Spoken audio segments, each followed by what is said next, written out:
So the rumors out there are heavy right now with the James Harden talks and in regards to James Harden being traded. Now, the one team that is being drawn a lot of interest to James Harden in regards to the Sixers is the Los Angeles Clippers.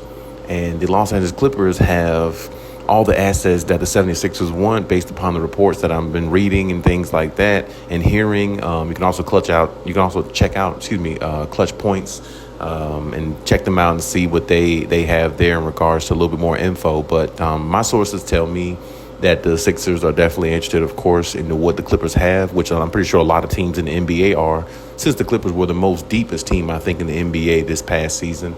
And James Harden is on the move, and from what I'm hearing, that the 76ers are not shy to let him go. And with that being said, the Clippers have to figure out whether they really want a James Harden take on that responsibility of a player like that who really in increments shows signs that he still has a lot left or still has some left. But there's also other increments where he shows that he looks out of shape and he looks like he doesn't need to be playing basketball.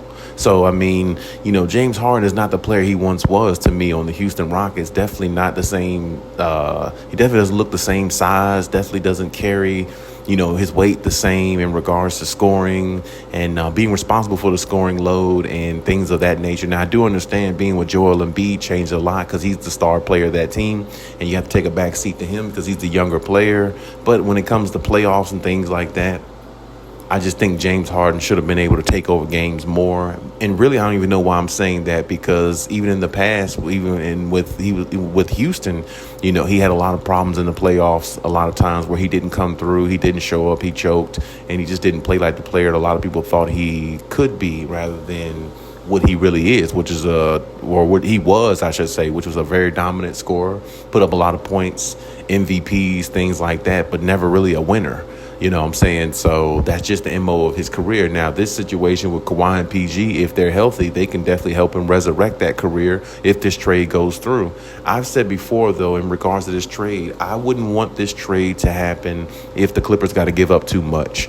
And I'm pretty sure the Sixers are going to look to get one of their star players in return, which is either Kawhi or PG. I personally don't think you trade Kawhi or PG for a James Harden. I personally don't think that's not something the Clippers should do. That should not be an option at all to me, because they're more valuable than James Harden is right now. An unhealthy Kawhi and PG playing half a season or a little bit more than half a season, whatever you want to call it, the last couple seasons, or since they've been together, is still better than a James Harden to me, because they're more athletic, they move a lot better, they're more in shape for one, and their game hasn't fell off none to the point where you look at them and say, oh yeah, they're washed, because their game isn't as good as it used to be in regards to putting up points, scoring, and being effective all over the court. Both of them are still good two-way players, and both of them still have a lot of value. Now, that remains to be seen throughout the years going forward.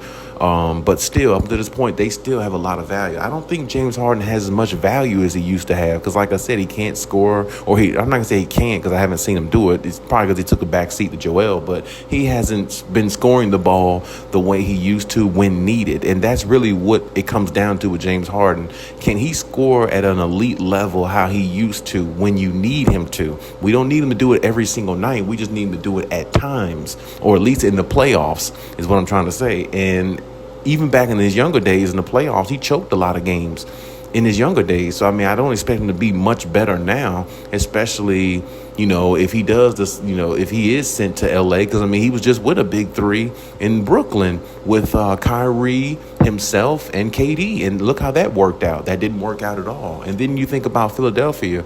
They had the Celtics beat in Game 6. In this year's playoffs, and they couldn't find a way to do that. And it's not all James Harden's fault, but my point is, if James Harden is what he is, or somewhat of what he was in Houston, they beat the Celtics and they go on to the conference finals to face the Heat, where I think it's possible they might have beat them. Who knows? But regardless of that, it didn't work out that way, and it's another lost season for the Sixers. But at the same time, James Harden is responsible for not showing up in some games where you expect him to be more valuable. And I don't know if that's something that the Clippers really want to take upon, and especially give away some of their depth for. Now, I personally would, as I said, my stance is still the same. I personally wouldn't give up Kawhi or PG for a James Harden, because I don't really think he's worth what they're worth at this point in his career. I just don't see it. I really don't. But plus, he doesn't play defense the way they do either. So he's really never going to be worth what they're worth anyway, because if their offense ever fades, they still can play defense a little bit and still makes an impact in the game, because they're two-way players for a reason, and which is the reason why basically James Harden isn't. So my point is, I don't know if this is the right ideal trade for the Clippers to go after. Now, of course, they still got Russell Westbrook there.